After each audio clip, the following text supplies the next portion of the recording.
ఏపీలో ప్రజల తీర్పును గౌరవించి కూటమి సర్కారు సుపరిపాలన అందిస్తుందని ఆశిస్తున్నట్లు కడప మేయర్ వైసీపీ జిల్లా అధ్యక్షుడు సురేష్ బాబు అన్నారు. సూపర్ 6 పథకాలు కూటమిని గెలిపించాయని భావించవచ్చునన్నారు. 2014లో అనేక హామీలు ఇచ్చిన చంద్రబాబును 2019లో ప్రజలు ఓడించారని సురేష్ బాబు గుర్తు చేశారు. అనుమతి తీసుకునే వైసీపీ ఆఫీసు నిర్మాణాలు చేపట్టామన్నారు. అల్వార్ సర్కిల్లోని ఇందిరాగాంధీ విగ్రహం వద్ద మల్కాజ్గిరి ఎమ్మెల్యే మరి రాజశేఖర రెడ్డి మౌన దీక్ష చేపట్టారు. ప్రమాదాలు జరుగుతున్న ఇందిరాగాంధీ చౌరస్తాలో ట్రాఫిక్ను నియంత్రించాలని ఎన్నిసార్లు అధికారులకు చెప్పినా పట్టించుకోలేదంటూ ఆయన మౌన దీక్ష చేపట్టారు. ఇందిరాగాంధీ విగ్రహం వద్ద బైఠాయించి నినాదాలు చేశారు.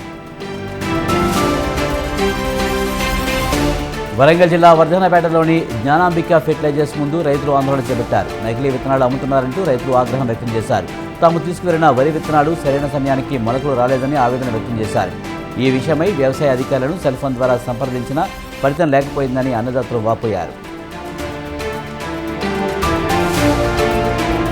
కడప నగరంలో ఉద్యోగ సంఘాలు ర్యాలీ నిర్వహించాయి. గత ప్రభుత్వం పెట్టిన కేసులు ఎత్తివేయాలని ఉద్యోగ సంఘాల నేతలు డిమాండ్ చేశారు. తమ ప్రభుత్వం టీచర్లు ఉద్యోగుల పెన్షన్లపై ఉక్కుపాదం మోపిందని ఎన్జీఓ సంఘం జిల్లా అధ్యక్షుడు రమేష్ కుమార్ ఆరోపించారు. ప్రశ్నించిన వారిపై పోలీసులు కేసులు పెట్టారని ఆయన ఆవేదన వ్యక్తం చేశారు. వరంగల్ జిల్లా మొగుళ్లపల్లి మండలం ఆరేపల్లిలో కలెక్టర్ రాహుల్ శర్మ పర్యటించారు. గ్రామంలో మండల ప్రజా పరిషత్ పాఠశాల, ఇసిపేటలోని జిల్లా పరిషత్ హైస్కూల్ను కలెక్టర్ సందర్శించారు. అమ్మ ఆదర్శ పాఠశాల కార్యక్రమంలో చేపట్టిన మరమ్మతు పనులను ఆయన పరిశీలించారు. కేంద్రం తీసుకువచ్చిన రైతు వ్యతిరేక చట్టాలను ఉపసంహరించుకునే సందర్భంగా ఇచ్చిన హామీని మోదీ నిలబెట్టుకోవాలని సంయుక్త కిసాన్ మోర్చా డిమాండ్ చేసింది.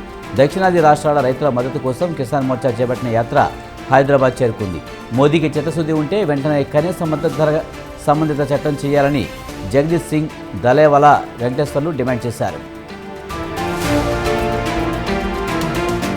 రైతుకు అత్యధిక లాభాలు వచ్చే ఏకైక పంట పామాయిల్ అని మంత్రి తుమ్మల నాగేశ్వరరావు చెప్పారు. పామాయిల్ పంటకు డిమాండ్ ఎప్పటికీ ఉంటుందన్నారు. భద్రాద్రి జిల్లా అశ్వారావుపేట, అప్పారావుపేట పామాయిల్ ఫ్యాక్టరీలను మంత్రి తుమ్మల, ఆయిల్ ఫెడ్ ఎండీ యస్మిత్ బాషా, ఎమ్మెల్యే ఆదినారాయణ సందర్శించారు. అప్పారావుపేట ఫ్యాక్టరీలో యంత్రాల పనితీరు, క్రూడాయిల్ను పరిశీలించారు.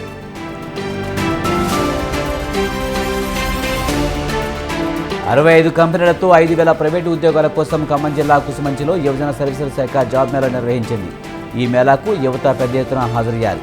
మంత్రి పొంగిరెడ్డి శ్రీనివాసరెడ్డి చొరవతో పాలేరు నియోజకవర్గంలో జాబ్ మేళా నిర్వహించామని జిల్లా అదనపు కలెక్టర్ మధుసూదన్ నాయక్ చెప్పారు.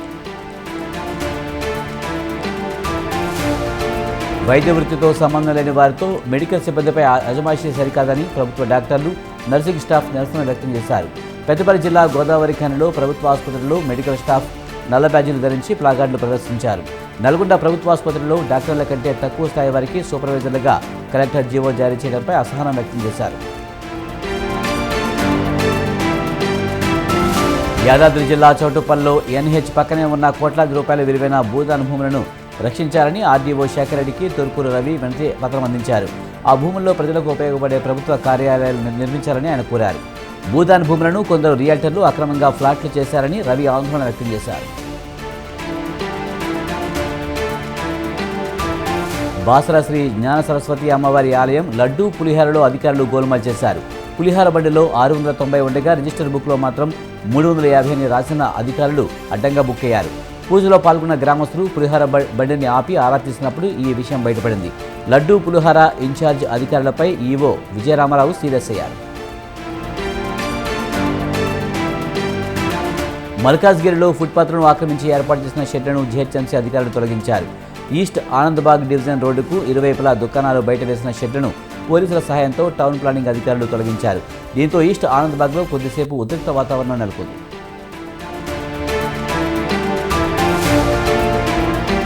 కామారెడ్డి జిల్లా నాగన్నబావిలో కలెక్టర్ అశ్విన్ సంగ్వాన్ పరిశీలించారు. ప్రాచీన కట్టడాల పరిరక్షణకు స్వచ్ఛంద సంస్థలు, యువజన సంఘాలు ముందుకు రావడాన్ని కలెక్టర్ కొనియాడారు. ప్రాచీన కట్టడాలను స్వచ్ఛంద సంస్థలు పునరుద్ధరించడంపై హర్షం వ్యక్తం చేశారు. ఉపాధి హామీ పథకం ద్వారా నాగన్నబావికి రోడ్డు వేయాలని అధికారులను ఆదేశించారు. నంద్యాల జిల్లా బనగానపల్లిలోని ఈద్గానగర్లో జరుగుతున్న డ్రైనేజీ పనులను ఆర్ఎండ్బి మంత్రి బీసీ జనార్దన్ పరిశీలించారు. డ్రైనేజీ పనులు త్వరగా పూర్తి చేయాలని అధికారులను ఆయన ఆదేశించారు. గత ప్రభుత్వంలో డ్రైనేజీ వ్యవస్థను పట్టించుకునే నాదుడే లేడని మంత్రి జనార్దన్ రెడ్డి విమర్శించారు. బనగానపల్లిలో డ్రైనేజీల పూడికతీత పనులు త్వరగా పూర్తి చేస్తామన్నారు.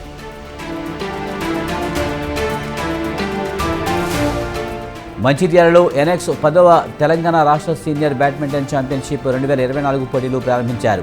మాస్టర్ బ్యాడ్మింటన్ అకాడమీ ఆధ్వర్యంలో ఈ టోర్నీ జరుగుతుంది. టోర్నీ ప్రారంభోత్సవ కార్యక్రమంలో ముఖ్య అతిథులుగా జిల్లా ఫారెస్ట్ అధికారి, మాజీ MLA Nallala Odelu, Bhagyalakshmi, municipal chairperson Uppalaiah, municipal మాజీ వైస్ చైర్మన్ ముఖేష్ గౌడ్, క్రీడాధికారులు పాల్గొన్నారు. భారీ వర్షాలపై ఏపీ హోంమంత్రి వంగలపూడి అనిత సమీక్ష నిర్వహించారు. 8 జిల్లాల కలెక్టర్లు, డీఆర్ఓలతో ఆమె వీడియో కాన్ఫరెన్స్ నిర్వహించి పరిస్థితులపై ఆరా తీశారు. వర్షాలు, వరదలు ప్రభావిత ప్రాంతాల్లో ముందస్తు చర్యలు చేపట్టాలని, అప్రమత్తంగా ఉండాలని ఆదేశించారు. ఏపీ ఎమర్జెన్సీ అలర్ట్ సెంటర్ను మంత్రి అనిత స్వయంగా పరిశీలించారు. విద్యారంగ సమస్యలను పరిష్కరించాలని కోరుతూ కామారెడ్డి జిల్లా కలెక్టరేట్ వద్ద ఏబీవీపీ నాయకులు ధర్నా నిర్వహించారు. డీఈఓ వచ్చి సమస్యలు పరిష్కరించే వరకు అక్కడి నుంచి లేచేది లేదని భీష్మించుకు కూర్చున్నారు. ఈ సందర్భంగా ఏబీవీపీ నాయకులు, డీఈఓ మధ్య వాగ్వాదం జరిగింది. కామారెడ్డి డీఎస్పీ నాగేశ్వర ఆధ్వర్యంలో పోలీసులు భారీ బందోబస్తు ఏర్పాటు చేశారు. గాంధీభవన్ మెట్ల మీద ప్రభుత్వ డిగ్రీ కాలేజీ గెస్ట్ లెక్చరర్లు నిరసన చేపట్టారు. తమను తిరిగి విధుల్లోకి తీసుకోవాలని ప్రభుత్వాన్ని వారు కోరారు. ప్రతి ఏటా గెస్ట్ లెక్చరర్ల సర్వీస్ రెన్యువల్ చేసి తమను కొనసాగించాలని కోరారు. గాంధీభవన్ ఇన్ఛార్జ్ కుమార్రావు వారికి వినతిపత్రం అందించారు.